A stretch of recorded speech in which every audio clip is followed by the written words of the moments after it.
காலையில் ஒரு detail video எடுத்திருந்தேன்.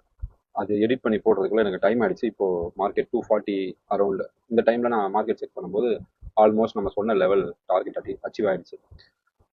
இது வந்து நம்ம ரேண்டமாக சொன்னோமா அப்படின்னா கிடையாது. நீங்கள் வந்து டெய்லி பேசிஸில் நான் என்னோட லெவல்ஸை மார்க்கெட் ஓப்பன் ஆகிறதுக்கு முன்னாடியே நான் போட்டுட்டு இருக்கேன்.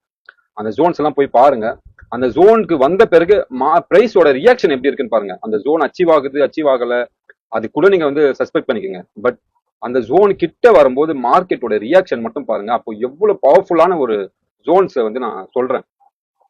அப்போ அது பின்னாடி இருக்கக்கூடிய ஒரு அந்த மார்க்கெட் மெக்கானிசம் அண்டர்ஸ்டாண்ட் பண்ணுங்க. இப்போ டார்கெட் அச்சீவ் ஆன பிறகு இப்போ மார்க்கெட் வந்து எப்படி ஒரு ரேஞ்ச் வந்து கிரியேட் ஆகுது பாருங்க. இப்போ டைம் நமக்கு ஆல்மோஸ்ட் ஒரு 40 மினிட்ஸ் இருக்கு இன்னும் நமக்கு.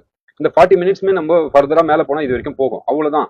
பட் இங்க வந்த பிறகு ஒரு ஆல்ட் ஒரு விஷயம் நடக்குது பாருங்க. அதுதான் வந்து ஒரு பிரைஸ் ஆக்ஷனுக்கு பின்னாடி இருக்கக்கூடிய மிகப்பெரிய ஒரு விஷயம். இங்க கூட பாருங்க ஒரு 13 பாயிண்ட் 10 பாயிண்ட் கிட்ட வச்சுட்டு அதுக்கப்புறம் ஆல்மோஸ்ட் கீழே வந்து ஃபுல் டே வந்து சைட் வைஸ்ல இருந்துட்டு இந்த பிரைஸுக்கு வந்து டச் பண்ணிட்டு அங்கேயே ஆல்ட் ஆகி நிக்குது. இதுதாங்க வந்து ஒரு மார்க்கெட்டுக்கு பின்னாடி இருக்கக்கூடிய ஒரு மெக்கானிசம். இது தெரியாம நிறைய பேர் வந்து உங்களோட டைமையும் எனர்ஜியும் உங்களோட பணத்தையும் வேஸ்ட் பண்ணிட்டு இருக்கீங்க. ஸோ இதை நான் வந்து ஃபைண்ட் அவுட் பண்ணி நான் பண்ணிட்டு இருக்கேன்னு நினைக்கும் போது ரொம்ப சந்தோஷமா இருக்கு. வரப்போற நாட்கள்ல இது படிப்படியா எப்படி நடக்குது, என்ன மாதிரி சைக்காலஜி, என்ன மாதிரி ஒரு விஷயம் இதுக்கு பின்னாடி இருக்கு அப்படிங்கறத நம்ம கண்டிப்பா பார்ப்போம். ஸோ இன்னொரு வீடியோல மீட் பண்ணுவோம். தேங்க்யூ.